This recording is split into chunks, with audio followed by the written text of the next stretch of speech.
Hey Jeff, Howdy, how are you? I'm good. How are you? I'm doing amazing. Good, good. Where are you based out of? I'm in West Virginia. Oh gosh, you are. Okay, fantastic.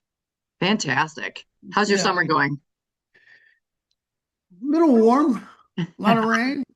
I love warm weather. Hot and humid is all perfect. Absolutely. But God's blessed me. I have another day, so life's amazing.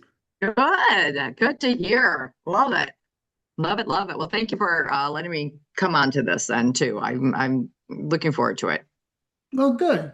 Yeah, Chloe said all good things. Oh, So, good. Well, she's a sweetheart. She's a very much of a sweetheart. So she's good to get me in some of these things here. oh, how'd the two of you meet? So coincidentally, she lives very close to my office. And she was an employee of mine for a while. And she also was in the profession working for somebody else doing their marketing. So she had a little bit of background in the cemetery world already. But then she wanted to do her own stuff then too. So she continued to work for us as a consultant. So she does great things for us, still does a lot of administrative work for us, but a lot of marketing. Hmm. Oh, that's awesome. Yeah. She's a good person and she lives a mile from here. So she pops in and sees us, and it's always a good thing. Hmm. Well, that's good. So, Christina, let's get started real quick. Sure. Uh, Hi, ladies and gentlemen. This is Jeff K with Echoes Across Time Legacy, and today we have a very special guest. Her name's Christine Towson, Tosin. if I pronounce that right. Tosin. Yeah. Hmm. Okay, good. Glad I didn't mess that up. So, and she's with the tribute companies, and it's my understanding that that is a fourth generation family owned cemetery company that actually looks like it did on day one. So, Christine, with that said, well, why don't you take it from there? Tell us a little bit Sure. more about the tribute companies. Sure. So the cemetery side of the business is four generations, and it started with my great grandfather in the Chicago area, and he came over from Italy. And so he was actually in the travel business when it was very rocky to be in the travel business, and people actually didn't have a lot of money to travel anymore. So he wanted to get into a more solid profession, so to speak. And he knew that everybody died. And so the cemetery world was something that he felt was more stable, and was the president of a prominent cemetery in the Chicago area, and eventually bought a cemetery in Milwaukee, Wisconsin, and Oshkosh. And so that's how it began in the family. And then it's grown into become four cemeteries in Wisconsin. And Wow. I'm the fourth generation in the cemetery side. The tribute companies, however, I'm the second generation, and my father began the tribute companies as a related cemetery company, but not on the cemetery side. He was doing sales, consulting, sales management, and then added an architectural firm and a precast concrete manufacturing division. So it's all talks to each other, but it's not the same business, so to speak. Wow, that's incredible. Mm-hmm. So, what was it like stepping into that kind of leadership with over that's got 100 years of history behind it? Sure. Well, as family-owned businesses are not as easy as everybody thinks they are, and there's very many dynamics that come into play with that. And so, it was. I think it's a wonderful opportunity for anybody who wants to get into the family business truly with their heart and their passion, rather than it just being handed to them. I think that's part of the family curse, is when the next generation expects it to be handed to them and they feel entitled to have the business. And I was never in that position, nor was that ever going to be given to me like that. So I worked hard to learn the business then as well. And I really wanted to make sure that I proved myself to my parents, and my grandfather was alive at the time too when I got into the business. And so it was really important for me to show them that I was going to learn every component of the business rather than just it being handed to me. So I started in sales, commission only sales, and that's the heart and soul of any business. Firmly believe that, and everybody should learn how to sell. And so learned all of that too, and then just slowly learned every other component, the administrative side of it, the operational side of the business, and then became the general manager, became the vice president of cemeteries, and then slowly learned more and more about the rest of the business then too. So it didn't just happen overnight. It took a long time to learn everything, and I still have a lot to learn. I am certainly not a master at everything, and I have a team to help me out with those areas of weakness because I can't know everything, and I fully admit that. So it's been great to learn all the different courses along the way. Yeah, I remember when I was in the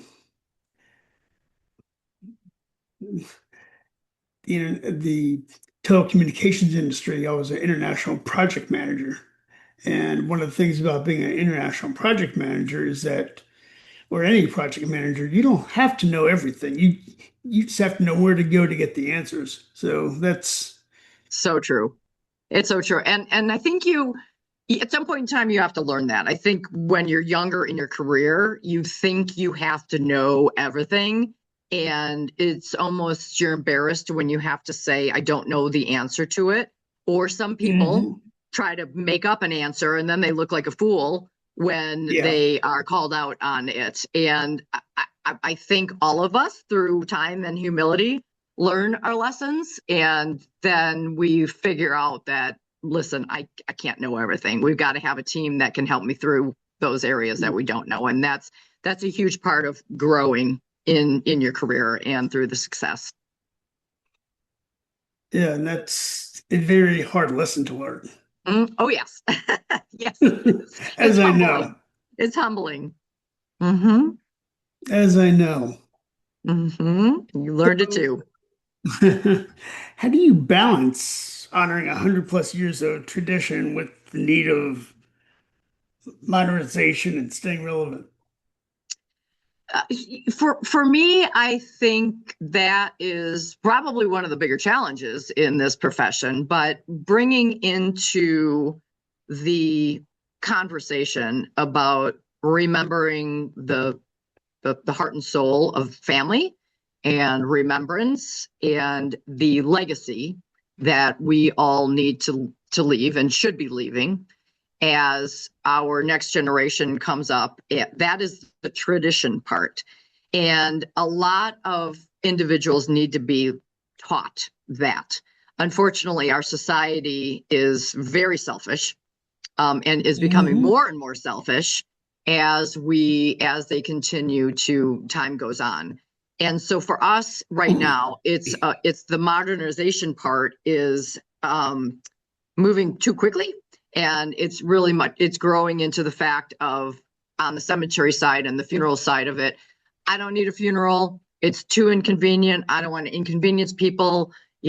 Cremate me, scatter me. I don't care, which is a very, very selfish perspective, because the funeral is not for me.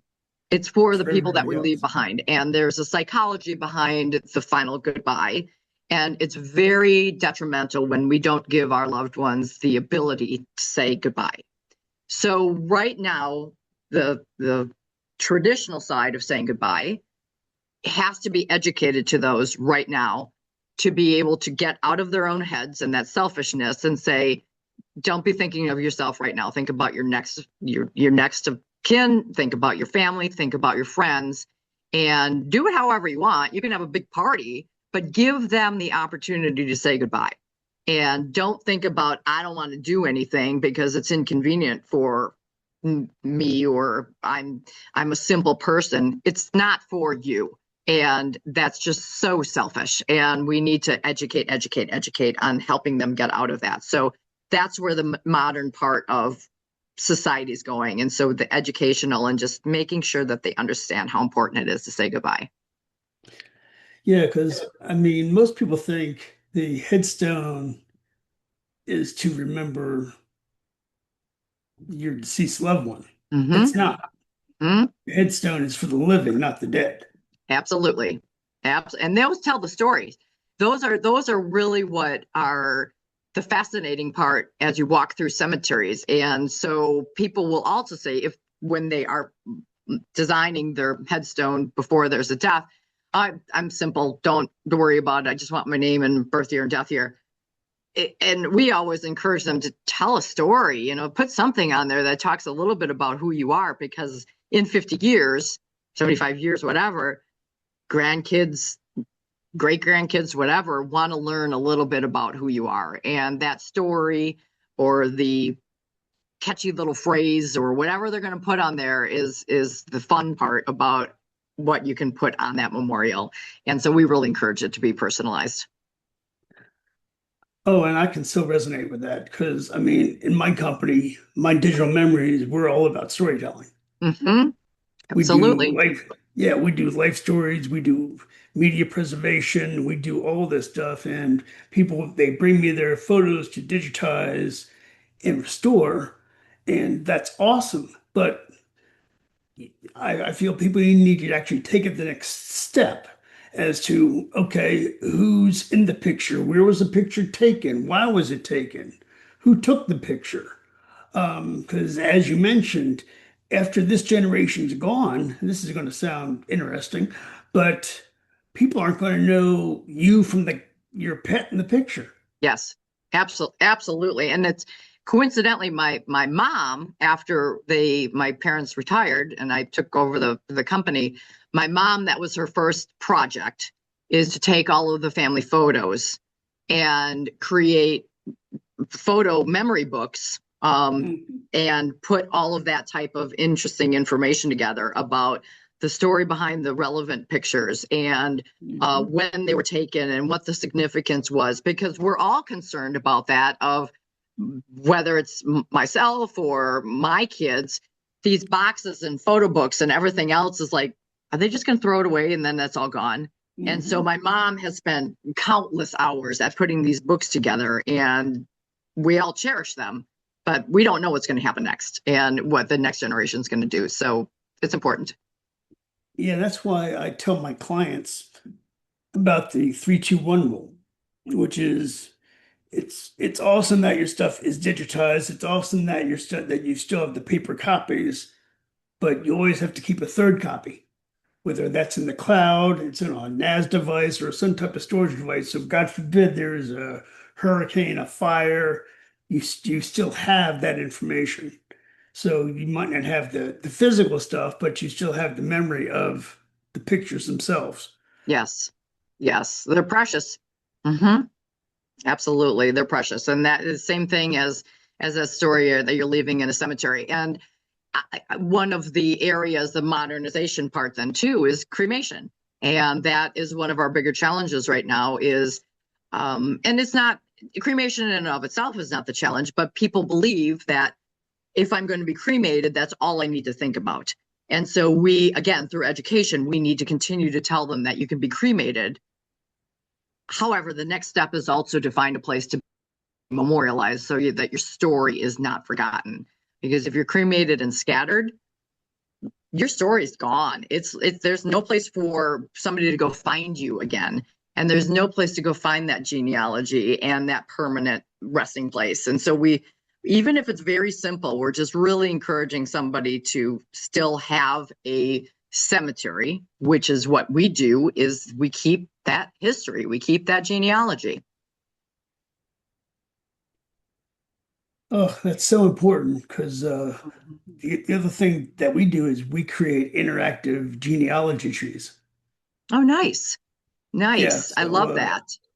yeah, so people can investigate their heritage one at a I time. love that. We get it all, we get it every day at our cemetery, people coming in to look for that information. And we're generally the first place that people come to. I mean, there's Find a Grave and there's all sorts of different places then Oh too, yeah. but people come into us daily with lists of people that they're looking for. And when they discover somebody that they've been seeking for a long time that is in our cemetery, and we have just a little bit of information that they didn't have before, it's like they're winning the lottery. It's so important to them. Yeah, because I've got a picture that sits on my desk of my great grandmother Mhm. from the late 1870s, Mhm. or around that time frame. I decided to restore it, colorize it, and from a genealogy perspective, it's amazing how much she looks like my mother Oh, because interesting. we're sisters. So it's Hmm. just incredible.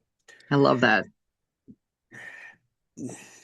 So what does modernization in your industry look like Mhm. as an old tradition bound as this one? Sure. I think for us as a whole, it's really the funeral itself is changing. It's becoming more of a celebration of life, and so it is more I upbeat. If people want it to be upbeat, it could be more of a party. We certainly see the horse-drawn carriages, the horse-drawn hearses, maybe even the motorcycle hearses, the food, the drink, the celebrations at the funeral.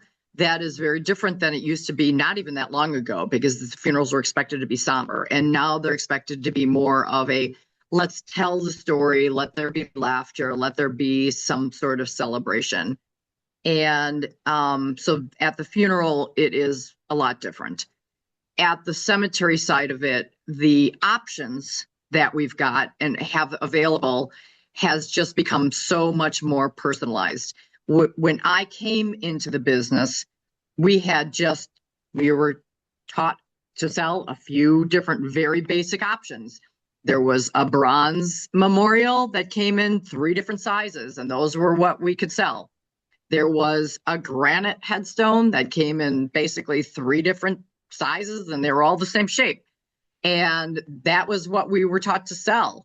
And so now it's so many options, and you can sell cremated remains that turn into diamonds, and you can sell different urns that are shaped like golf clubs or that are shaped like Harley Davidsons, or then the memorialization, the headstones are shaped like guitars and hearts, and there's so many different options, and which is wonderful. It's a wonderful way to personalize.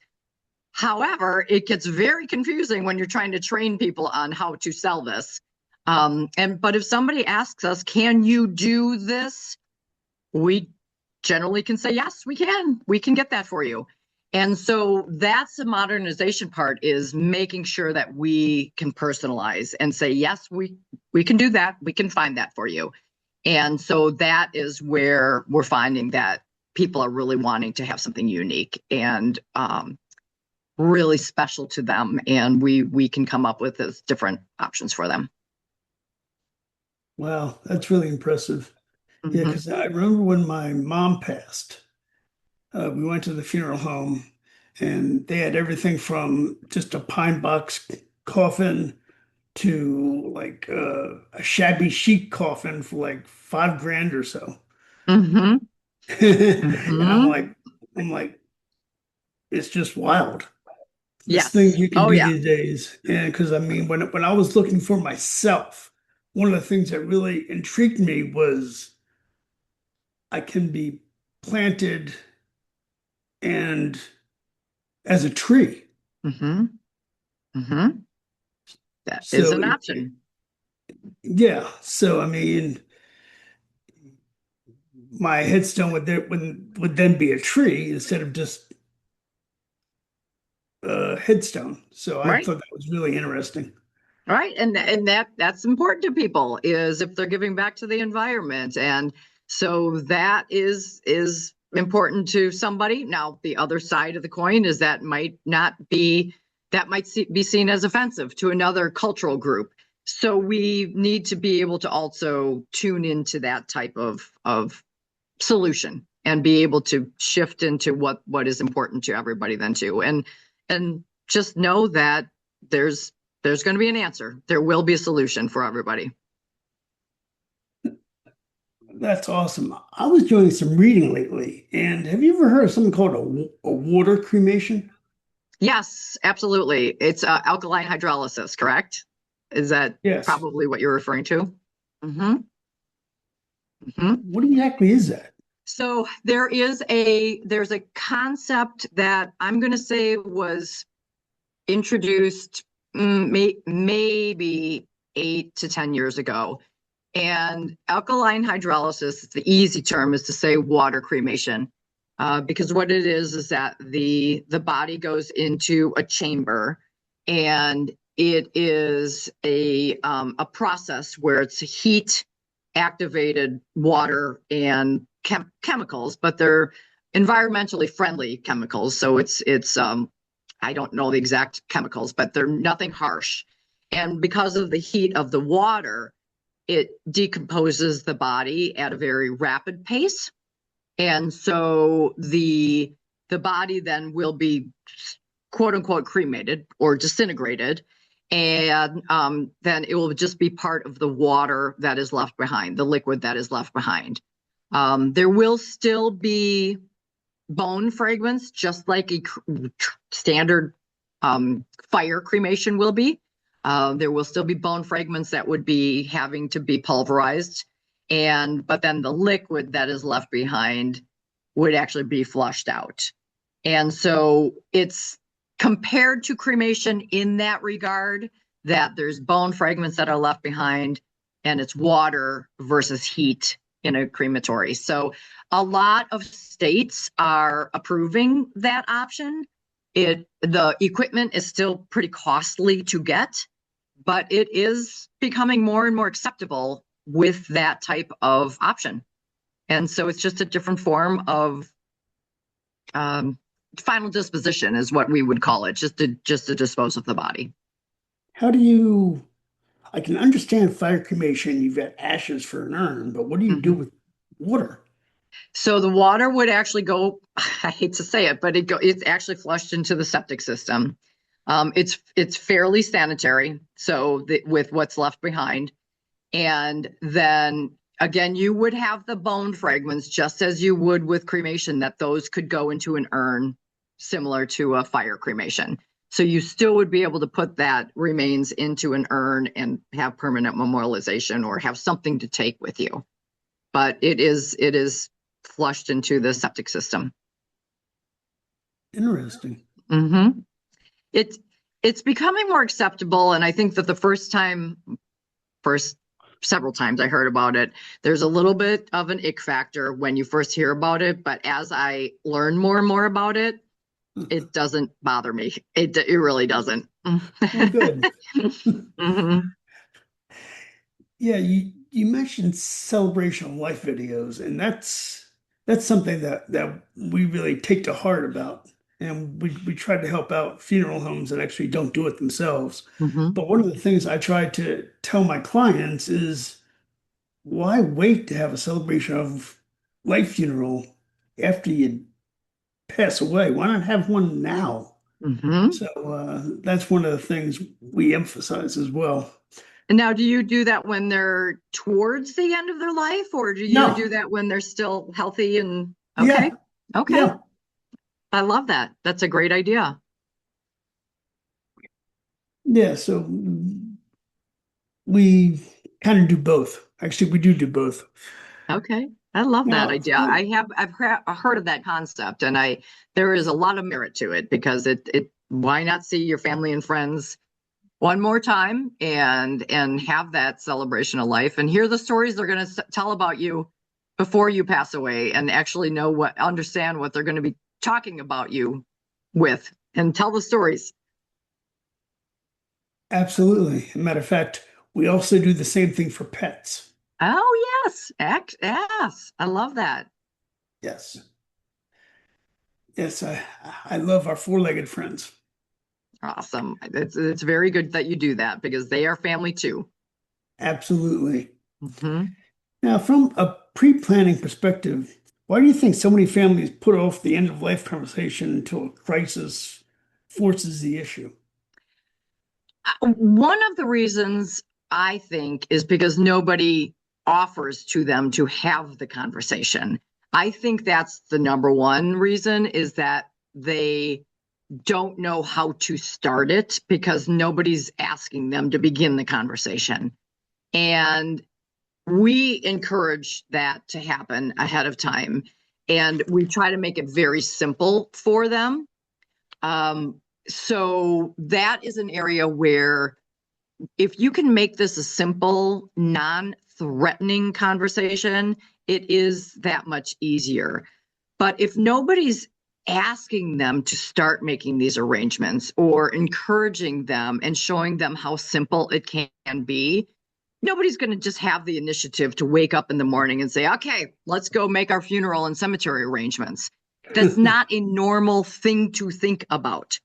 Now, if there is somebody we would partner with, like an estate attorney, that would encourage them to do this after they've done their will or updated their will, or an insurance provider that once they've done some life insurance or updated their life insurance, it says, okay, now we would really encourage you to go talk to your local funeral home, talk to your local cemetery about this conversation, or somebody along those lines that would say, you now need to go do this. It would be that much more acceptable, and it would be that much more easy. But unfortunately, there's not enough people telling people to do that. So once they have the conversation, they get it.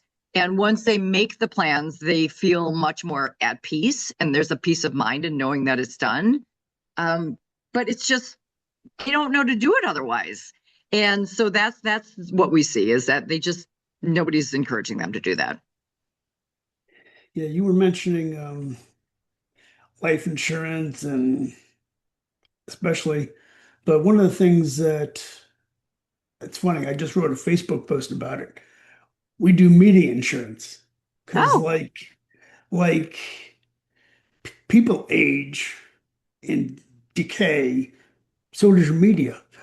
So so that's why pre-planning for that is also important as well, because your media becomes part of your legacy as well from an estate attorney perspective. So I thought that's very interesting. One mhm. of the things that crossed my mind though is, do families actually put off the conversation because they're afraid of their own, for lack of a better word, demise? Yes, there is a segment of the population that is there's a little bit of superstition, and they feel that if they make these arrangements, something will happen to them. Absolutely. There is that fear. And so we see that with particularly some cultural groups. And that is something that we have, they're getting better with the generations. But that fear is a real thing. What we also do see is that just talking about mortality in our society, we're terrible at it. The Mm. American culture is just terrible at talking about death. And other societies, other cultures throughout the world are much better, are much more open at talking about death and dying and the afterlife. And it's a much more natural conversation for them. And really, dying is the ultimate of death and on earth and life on earth. And so to them, that is what you're on earth for, is to get to your death. And so that we're just not good at it in the United States. And so we see that and we hear it. But if we can make it a little bit easier and softer, we'll do a better job at that. Yeah, I can really resonate with that. From my own personal perspective, I, in I guess May of 2024, I had a scheduled heart valve replacement, and they said, "Oh, you'll be in and out in a day." Well, when I got up, it was 10 days later. Ooh. Gosh, that's scary. And everything changed. Hmm. Hmm. Everything. Puts it into Friends, perspective. friends that I thought would be there weren't. People that I didn't think would be there are. Yeah, it's unbelievable. And the stories that I could tell on that is just incredible. Yes. Oh, yeah. And yeah, it really puts things into perspective. And then all of a sudden you take a step back and when you have that moment and that glimmer of your own mortality, it does really put you in a different perspective. Or when you're dealing with it with a loved one, that's when we see people do get serious about this conversation, is when a parent dies or God forbid a child dies. It's when people all of a sudden say, I've got to do something. I don't want to put my children in this position to have to take care of this for me. And so we know that there's top of mind awareness right after a death takes place, because they are thinking about their own arrangements then. Absolutely. What's the greatest gift of having these conversations early from the for the person planning, for the family left behind? Yeah. It's it's the peace of mind. It's the sense of relief for not having to be put into a place of chaos at the time of a death. We see a lot of families who are would be torn apart and are torn apart if mom or dad has not made these arrangements, because they're fighting and bickering over what they feel are the right arrangements and who should be paying for it and how it should be done. And so when somebody's prepaid and made all of these arrangements ahead of time, there's no questions. It's done. And so even if there's family dynamics, there's nothing to talk Hmm. about. There's no decisions to be made. It's paid for. The decision is made. Now they can focus on saying goodbye. Now they can focus on mom and dad's death and being able to move forward with accepting that death. Not all of these decisions that they have no idea even where to begin on making these decisions and more or less how to pay for them. So it's such a gift. And we see so many times when people pre plan how much it's really saved the family in the end. And it's just a gift of peace of mind. Yeah, I remember, excuse me, my parents pre-planned everything and it was a blessing. Hmm. You bet. You bet. And I think a lot of times what we do see is that sometimes parents will pre-plan a little bit, and then they'll tell the kids, hey, I got everything done, or they'll put something on a piece of paper and it's all been done, don't worry about it. And then unfortunately then the kids come in with this thought that, hey, mom and dad did everything, and unfortunately nothing was done. And that might even be more devastating to the children than nothing being done at all, because they believed that everything was done and taken care of, and now they're all of a sudden coming in and said, well, for 15 years, mom has told me that this has all been taken care of. And then Hmm. we will say, no, she bought a grave, she bought one space at the cemetery, but nothing else. And so we also encourage children, adult children, to when their parents say that, ask them for more specifics, ask them to see what actually has been done and paid for, because we see that way too often, that the parents are not completely arranged, and then there's also devastation when that death does happen. Wow. So, what do you hope the tribute companies look like 100 years from now? Sure. Yeah, fair question. We are very unique in our space. It's very unique to be a family owned cemetery still. There's a lot of religious cemeteries, there's a lots of conglomerate cemeteries, and we are holding near and dear this family ownership, and we know that we're special in this space. So to continue that is important, and but becoming challenging. I do have two children, and grown children, and they're both successful in their own careers. So I'm working on a succession plan right now. Um, and so that might be a little bit different, but I'm working on growing my employees and developing my employees to perhaps take over as a succession plan there. But we are continuing to grow in our space, whether we're taking on more cemeteries, whether we're continuing to have precast concrete manufacturing facilities. And so I'm hoping that we can continue to be just really unique and offer a unique space that we can offer many different products and services to cemeteries and funeral homes in this profession.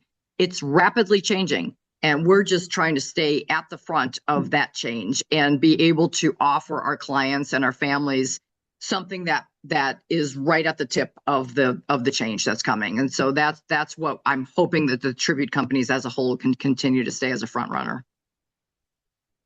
Oh, that's awesome. So, Mm-hmm. in closing, is there anything that you'd like to add? I think for my from my perspective, this is a profession that is very near and dear to my heart, and it's not for everybody to do very well in. But when we get those of us that are in this profession that do really well, I just really encourage anybody who's considering getting into the funeral or the cemetery business to consider it, because you can do really well in it. It makes us all really go home at the end of the day and feel good about what we're doing. It's again, I will reiterate, it is not for everybody, but we all have a different perspective on life, and we appreciate what happens in life. And so it's very refreshing to see that when we can go home at the end of the day and say we appreciate things a lot differently than other people do. So um, it's just a great profession, and I think it's just something that if anybody's ever considering getting into it, I highly encourage them to explore it. Amazing. So, Mm-hmm. with that being said, I really Mm-hmm. appreciate you joining. Yes. And for the people listening, this is Jeff K with Echoes Across Time Legacy. If you know somebody in the elder care space, we would love to interview you. So please feel free to reach out. Our information will be available below. Thank you so much. Thank you, Jeff. I appreciate it. Thank you. Mm-hmm.